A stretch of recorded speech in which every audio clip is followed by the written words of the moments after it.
31, no boyfriend, no kids. 2 bedrooms and you sleep in one of them.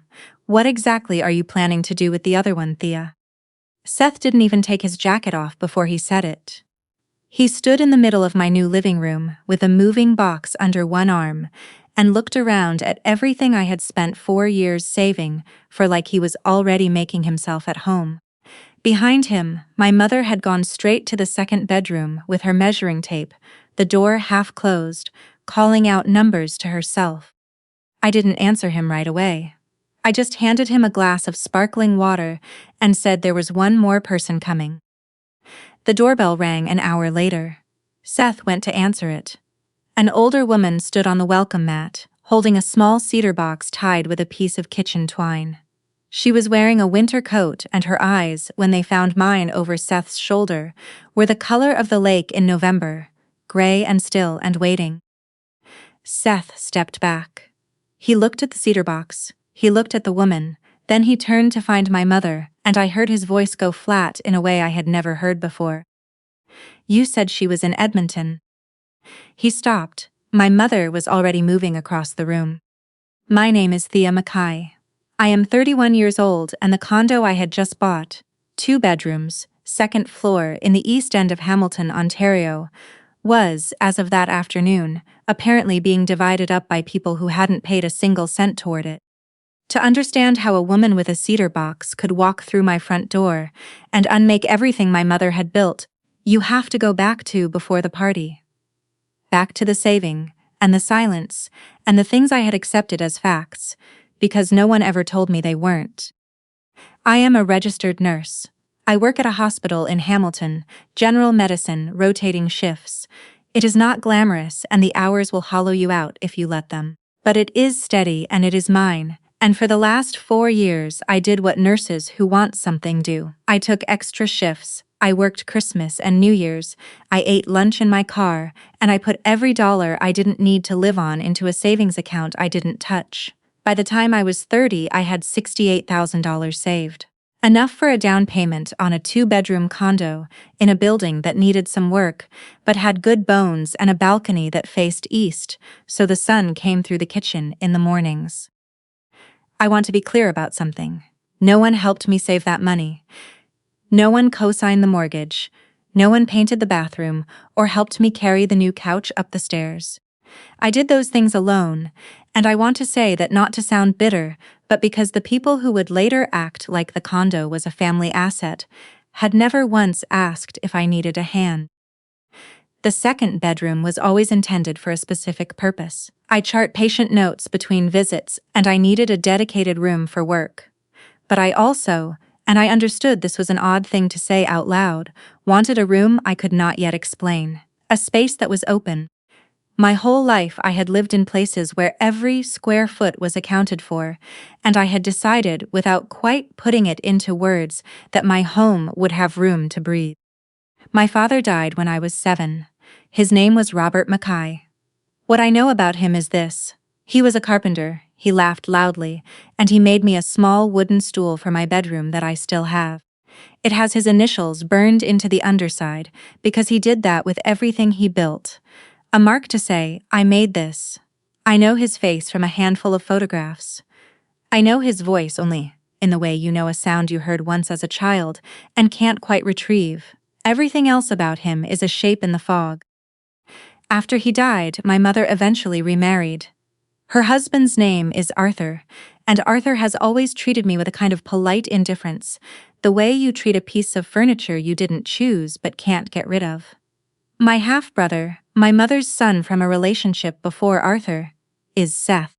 He is 6 years younger than me, and for as long as I can remember, things came easier to him than they ever did to me. Seth got a car at 17. Seth got his college tuition paid. Seth got what he needed because he was, my mother always said, more sensitive than me, more likely to struggle. I was capable. She said it all the time. She meant it kindly.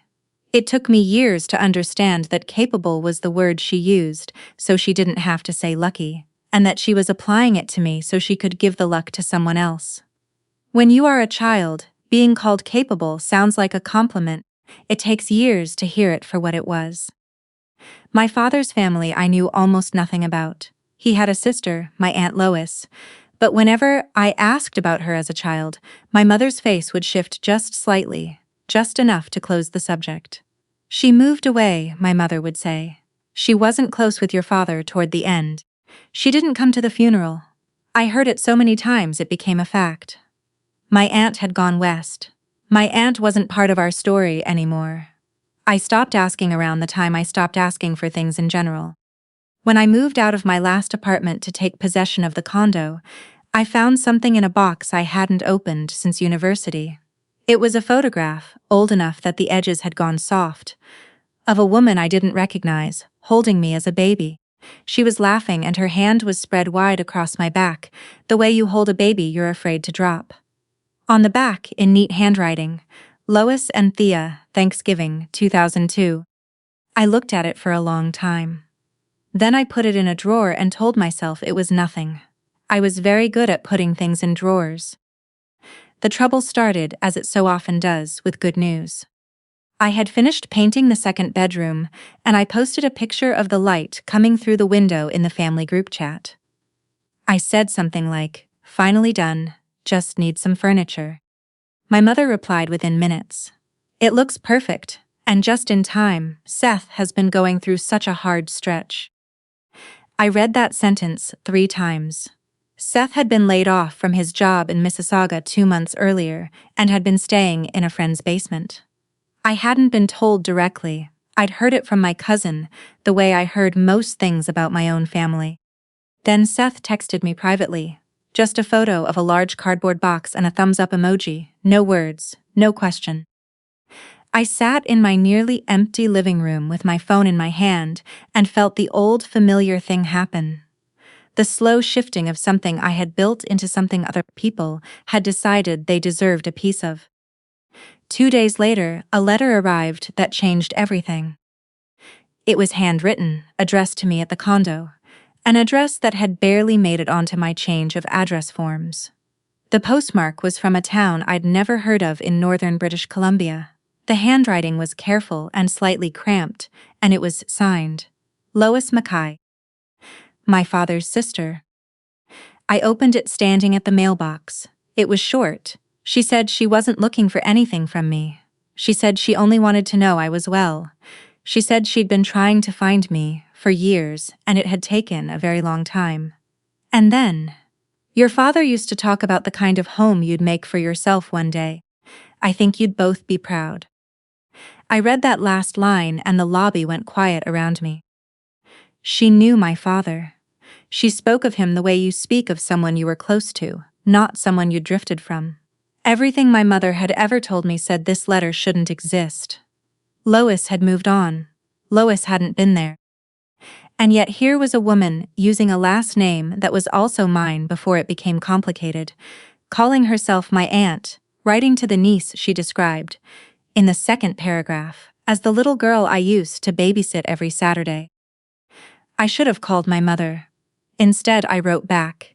I kept it careful. I only said that if she was ever passing through Hamilton, there was a small condo warming on the 14th, and she was welcome to come. Then I went to the second bedroom, the one I couldn't explain, and I started making it ready for a guest I didn't yet dare to name. The 14th of November came cold and clear. I had maybe 10 people over. A few colleagues from the ward, a neighbor from down the hall, an old friend from nursing school. I put out wine and cheese and felt for a few hours like a person with a normal life. Then my mother arrived, and she brought Seth, and Seth did not come empty-handed. He came with boxes. 2 large ones, stacked on a dolly, which he wheeled straight through my front door without asking. He looked around the condo with the expression of a man doing an appraisal. He walked into the second bedroom and stood in the doorway with his arms crossed. 31, no boyfriend, no kids, 2 bedrooms, and you sleep in one of them. What exactly are you planning to do with the other one, Thea? He said it lightly. Like a joke. Like the kind of cruelty that gets to call itself honesty, because it's technically a question. Behind him, my mother had gone directly to the second bedroom, with a measuring tape she had brought in her coat pocket. She stretched it from the window to the opposite wall and called out the number to no one in particular. "A double fits easily," she said, in the tone of someone narrating their own renovation show. "You'll want to move the desk." One of my colleagues caught my eye from across the room and mouthed, "Is this okay?" I gave her the small nod I didn't mean. My mother came out of the bedroom and looked at me the way a contractor looks at a wall he's already decided to tear down. "We'll have Seth's things moved in by the 1st of December, she said. Not a question. A schedule. Around us, people with their glasses of wine had gone quiet, in the way you go quiet when a family is doing something wrong and you don't know which way to look. A neighbor caught my eye and glanced away, embarrassed for me. That kind of embarrassment is its own particular humiliation, when strangers are more upset on your behalf than your own family is. I felt my face go warm. Underneath the warmth, something older and colder began to move. I did not argue. Arguing with my mother had never once produced anything except my own exhaustion, so I did something else instead. I reached into the kitchen drawer and I took out a spare key and I handed it to Seth. "Here," I said, "I'm expecting one more guest." He took it the way he took everything, like it was already his. He actually smiled at my mother. A small, satisfied smile, as if the key confirmed something they had already decided between them. I looked at my watch. I did not look at Seth. The doorbell rang 20 minutes later. Seth, still holding the key, still glowing, went to the door. Because that is the kind of person Seth is, answering other people's doors in other people's homes and thinking nothing of it. He pulled it open. An older woman stood on the mat outside. She was small and straight-backed in a dark wool coat, and she held a cedar box against her chest, tied with kitchen twine. She had gray-blue eyes, and they moved past Seth immediately and found mine across the room, and something in her face opened up like a door that had been stuck for a very long time. The key dropped out of Seth's hand. It hit the tile with a small clear sound that somehow stilled the whole room. Seth went white. He turned from the woman to find my mother, and the words came out of him before he could catch them. "You said she was in Edmonton." He stopped, pressed his mouth shut, but it was too late. My mother crossed the room in 4 steps and took the woman by the elbow, too firmly, I noticed, the way you steer someone you want gone. She began moving her gently back toward the open door. "She has the wrong address," my mother said warmly to the room. "Happens with GPS, doesn't it? Let's get her sorted." She glanced at Arthur with a look that meant, "Back me up." The older woman did not look confused. She looked steadier than anyone else in the room. She let herself be steered but kept her eyes on me, and she said clearly, "My name is Lois Mackay. Robert was my brother. I haven't seen this girl since she was 7 years old, and I did not drive 14 hours from Prince George to be turned around in a hallway." The room went very still. My father's name. In a stranger's mouth. Except she wasn't a stranger, was she? Not entirely. I thought of the photograph in my drawer, Lois and Thea, Thanksgiving, 2002. My mother said, "She's not well," to the room, in a voice designed to sound concerned. But Seth had stopped helping her. He was staring at the cedar box and something had gone out of his face, a certainty he'd been carrying that he suddenly couldn't locate anymore. He looked like a man who had just remembered something he'd been told to forget. I said, "Lois, please come in." Within 10 minutes, my guests had gathered their coats. People always know when to leave a family scene.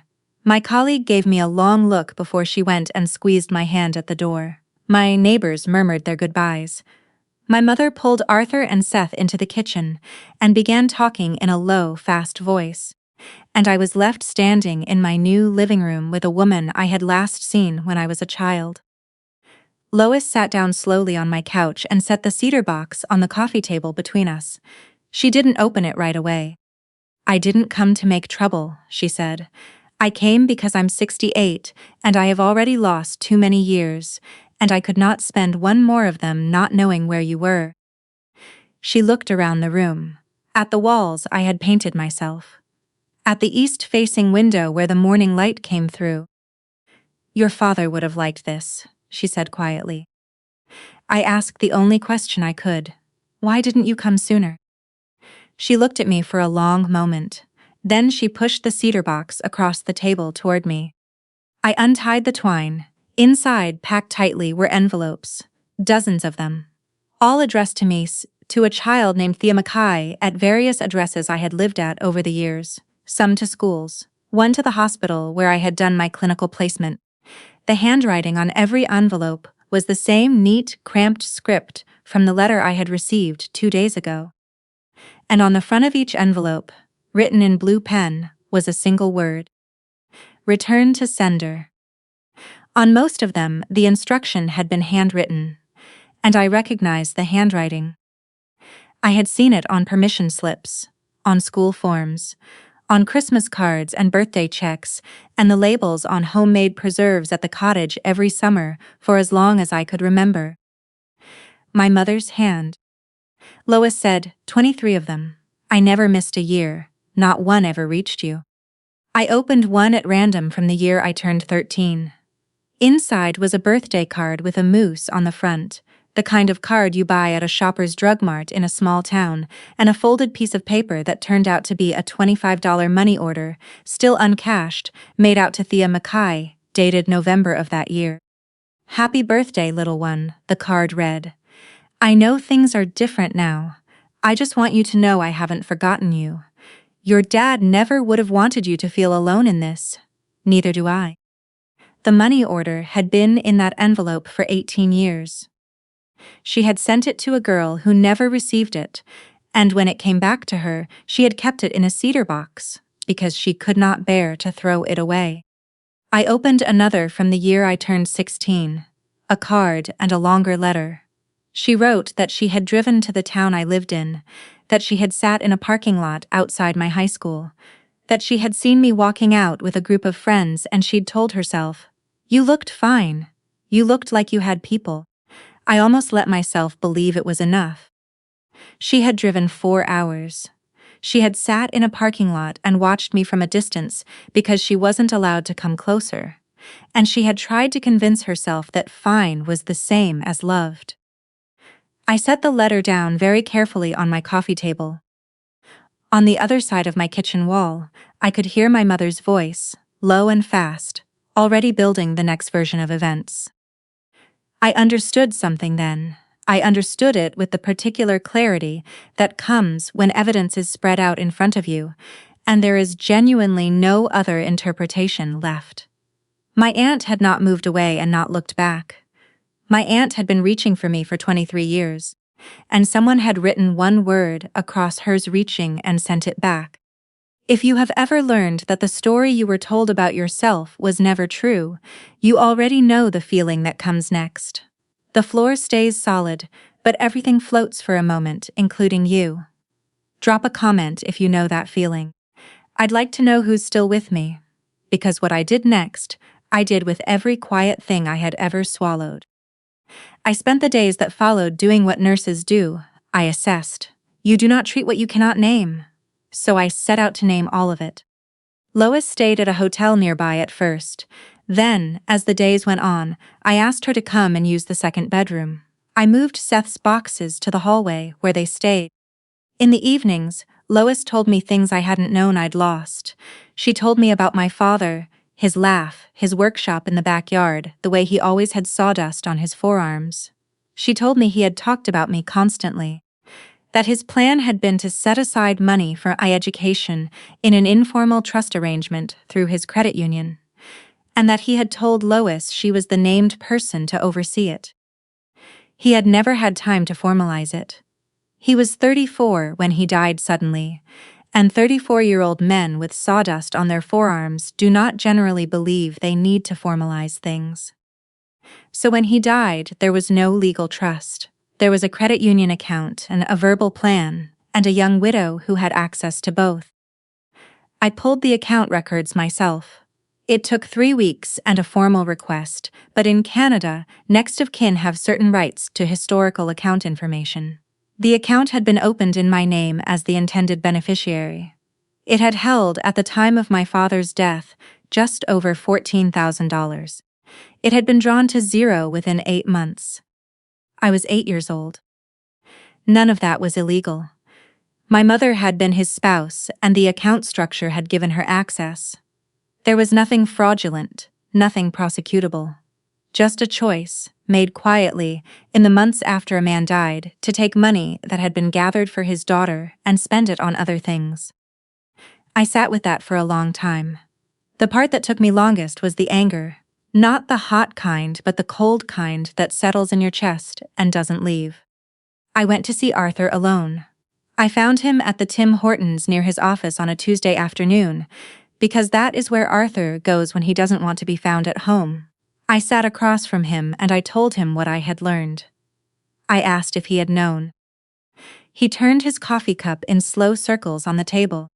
"Thea," he said, "this is all so long ago. What good does any of it do now?" No denial, no defense. Just a man turning a paper cup and asking me to be quiet, the way he had been quiet for 23 years. His silence was its own kind of answer, and in that silence I understood something about him, that there is a particular kind of cowardice that never raises its voice and never tells a single lie of its own and simply lets other people's lies go unchallenged because the truth would be inconvenient. Arthur had spent decades perfecting it. I decided, sitting across from him in that Tim Hortons, that I was done treating his silence as neutral. My mother, of course, had not been waiting. She had been on the phone. I began hearing about it secondhand, the way you always do. A cousin texted to ask if I was doing okay. My mother's sister left a voicemail full of concern. The story, I gathered, was this.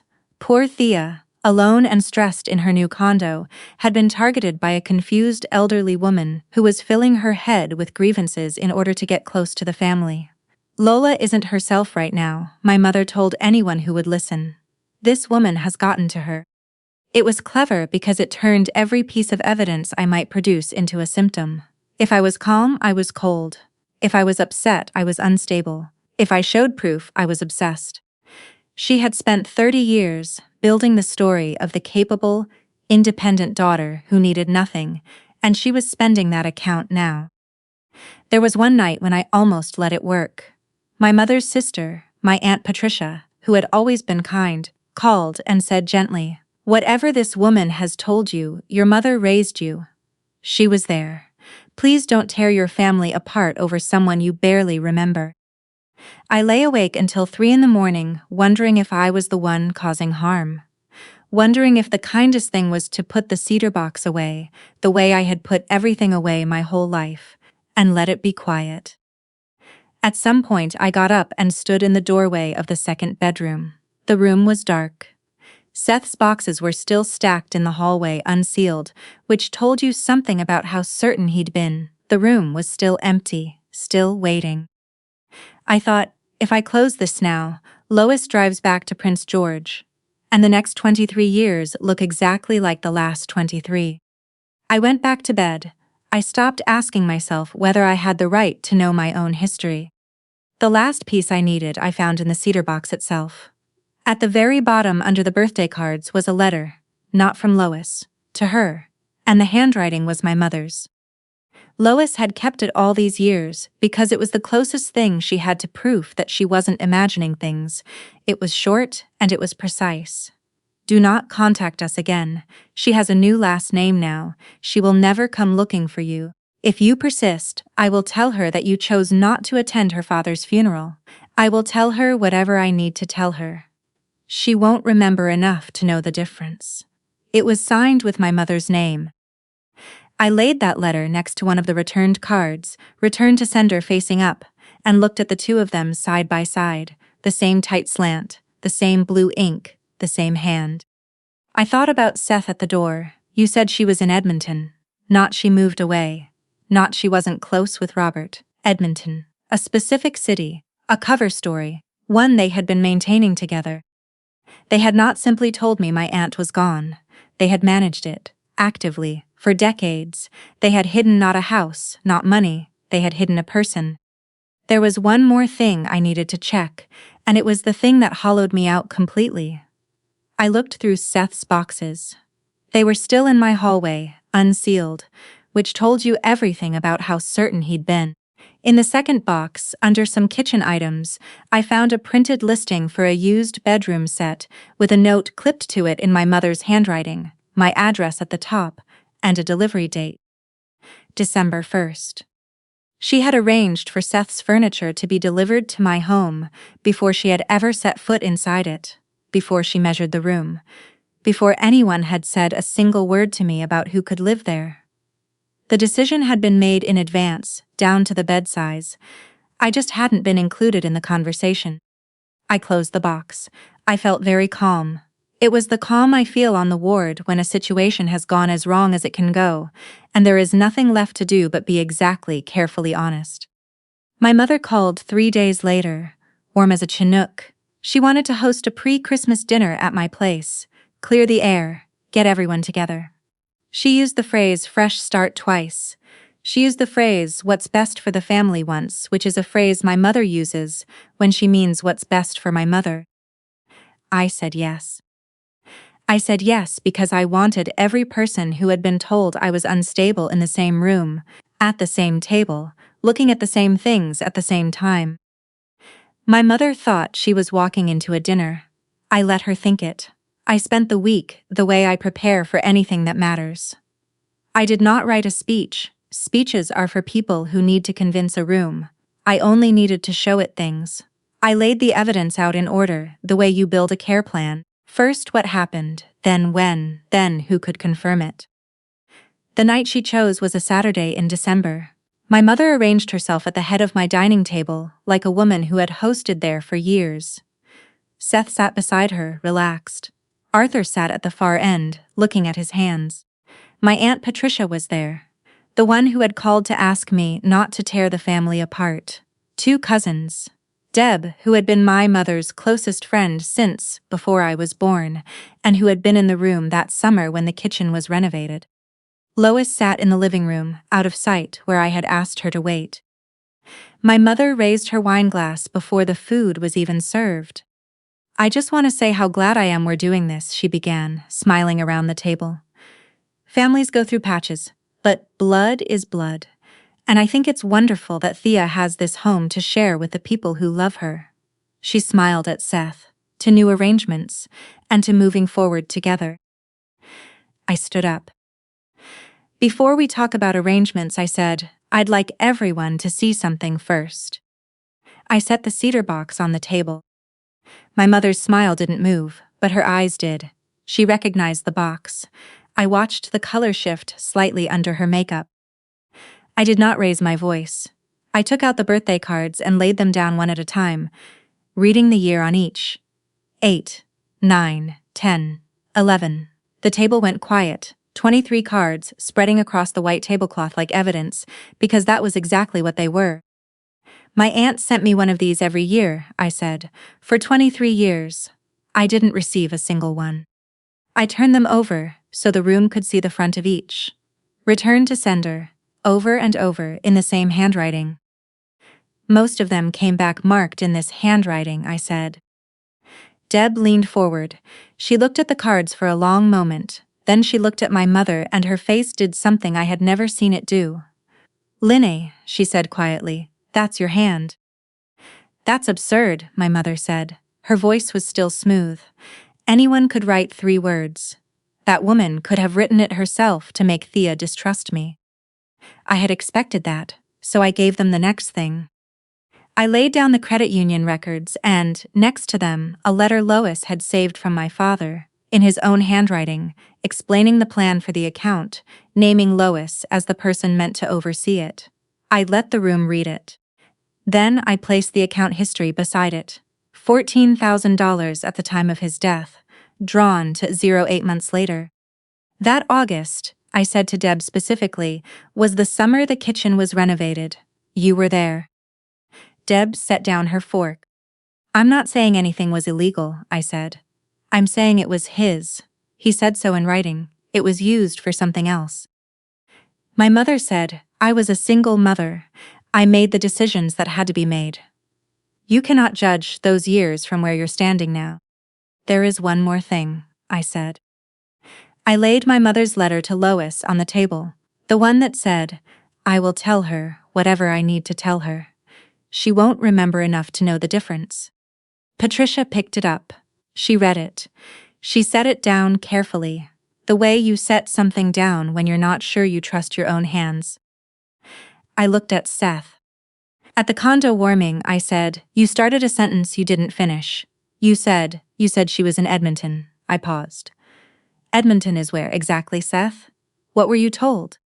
Seth's jaw worked. He looked at my mother. My mother looked at the tablecloth.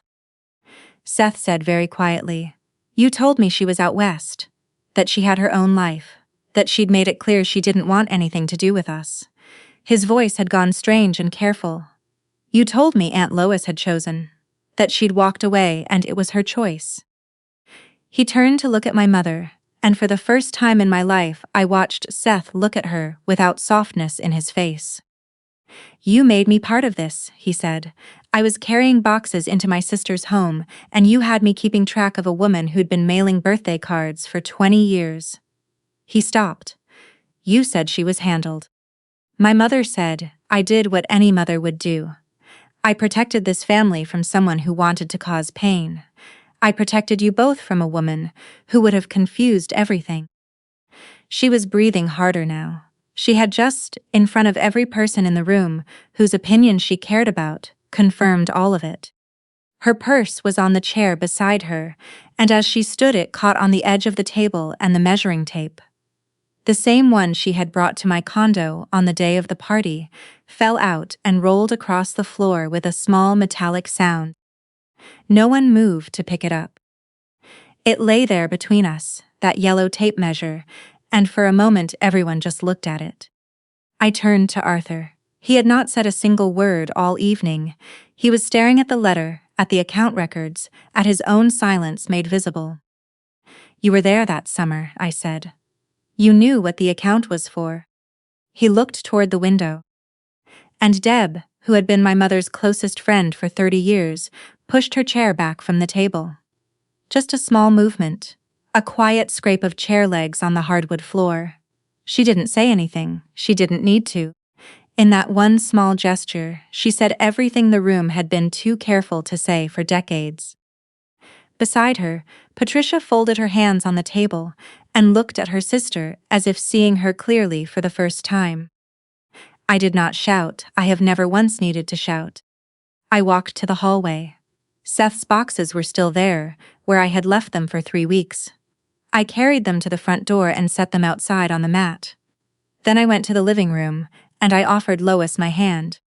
I walked her into the dining room, in front of all of them. "This is Lois Mackay," I said, "my father's sister. She has been trying to reach me for 23 years. She drove 14 hours from Prince George with a cedar box because she ran out of ways to get a letter through." I looked at the room, at the cousins, at Patricia, at Deb, at Arthur, at my mother. "The second bedroom already has a name," I said. "It always did." And I gave Lois the key. What happened after was not dramatic in the way it is in movies. There was no arrest. In Canada, none of what my mother had done was technically prosecutable. The account was accessible to a surviving spouse. The letters she returned were hers to return. The story she told was just a story. The cruelty had been quiet and perfectly lawful, the way the worst cruelties always are. There was no fraud to prove because there had been no fraud. Only choices, made quietly, across 23 years, which meant the only court that would ever hear this case was a dining room table full of people who knew us. My mother lost the thing she had protected most carefully, which was the version of events. She had been the devoted single mother who sacrificed and managed and kept the family together. Now the family had sat at my table and watched her confirm, in her own words, that she had drawn down an account set aside for her daughter and sent an old woman's birthday cards back marked refused. You cannot unknow a thing like that. The cousins who had been told I was unwell did not say much, but they stopped repeating her version. The concerned voicemails stopped. A cousin texted me 2 weeks later, just 2 words. "I'm sorry." Patricia came to the condo and sat at my kitchen table, where the evidence had been laid out, and she cried. She said, "I never asked you. All those years I just took her word. I'd told her that was true, and I let it be true, and I did not rush to make her feel better, because some truths belong to the person who let them pass. Seth did not speak to me for 2 months. When he finally called, he didn't apologize exactly. He said, "I didn't know what I didn't know." I told him I believed that partly, and that the part I believed was enough to start with. The bedroom set was never delivered. He found a room to rent in Mississauga, which cost him more than he had planned on. I think that was its own kind of useful education. Arthur wrote me a letter, long and careful and full of the word regret. I read it twice. Then I told him what I believed, that a door could stay open an inch, but only if he was willing to say out loud, to the family, plainly, what he had known and stayed quiet about. That the price of the door staying open was that he stopped being quiet for good. He has not done it yet. The door stays where it is. My mother came once. She stood on my welcome mat, in the same spot where Lois had stood with her cedar box, and she said the thing she had always been able to say to end any argument. "I'm still your mother." I looked at her for a moment. "You were my father's widow," I said. "That's not the same thing." I closed the door gently, not a slam. Slamming is for people who still want a reaction. I just let it click shut, and I turned back toward my kitchen, and for the first time since I had bought this place, it felt like a home that belonged entirely to me. It is February now, and I want to tell you how the condo is being used, because that was always the real question underneath everything else. Lois is in the second bedroom. She has a rocking chair from a thrift shop on Barton Street and a lamp with a good bulb that she uses for reading, which she does every evening from 9 until she falls asleep. She is easy to live with. She has opinions about coffee strength and about what constitutes a proper winter coat, and almost nothing else seems to bother her. In the evenings, she tells me things about my father, small things. The way he organized his tools, the radio station he always had on while he worked, a joke he told so often she can still say the punchline by heart. I have spent years trying to fill in the shape of him from 3 photographs and a wooden stool with his initials burned into the underside. Now someone is filling him in, line by line, from memory. One night she described a Saturday afternoon when I was 3. A snowstorm, the power out, my father building a fire in the fireplace, the two of them singing to me in the dark because I was frightened by the quiet. I have no memory of that afternoon. But as she described it, my hands went without any thought at all to the wooden stool in the corner, and rested there. Palm flat, the way you touch something that used to be a heartbeat. Lois watched me do it and looked away. There is still a space where some of those years should have been. There always will be. The cedar box is on the shelf in the second bedroom now, the birthday cards back inside it. I have kept the money orders, some still valid, most long expired, because they are proof of something that matters to me, that I was remembered. In a careful cramped handwriting from a small city in northern BC, by someone who never stopped trying. She drove 14 hours in November to stand on my welcome mat. She carried a cedar box across half the country because she ran out of other ways to reach me. I used to think the second bedroom was wasted space. 31. No boyfriend, no kids. What exactly was I planning to do with it? I used to feel the sting of that question even when no one said it out loud, because I had been trained to feel it. To apologize for needing more room than I could justify to someone else's satisfaction. I don't feel that anymore.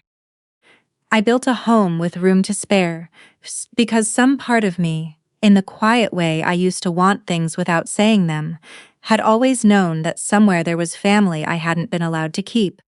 And now she is in the rocking chair reading a library book, and I am at the kitchen table charting patient notes, and the February light is coming through the east window the way it does in the morning, soft and steady and unhurried. My whole career I have sat with people at the very end of their lives, and almost none of them talk about the rooms they owned or the things they saved. They talk about who came for them, who showed up, who was there. Someone came for me. She drove 14 hours with a cedar box to make sure of it. A key is not a claim. It is not something you pick up off someone else's floor and carry home like it was always yours. A key is the right to decide who walks through your door, and for the first time in my life, that right belongs entirely to me. I am spending it on the person who never stopped trying to reach me. If any part of this found something in you, a family that treated what you built like it already belonged to them, a truth that was kept from you longer than it should have been, a door you finally got to close on your own terms, tell me about it in the comments. Share it with whoever needs to hear it today. And if you want more stories about people who stopped making themselves smaller to fit into spaces they were never meant to live in, subscribe and stay with me. I'll keep the light on.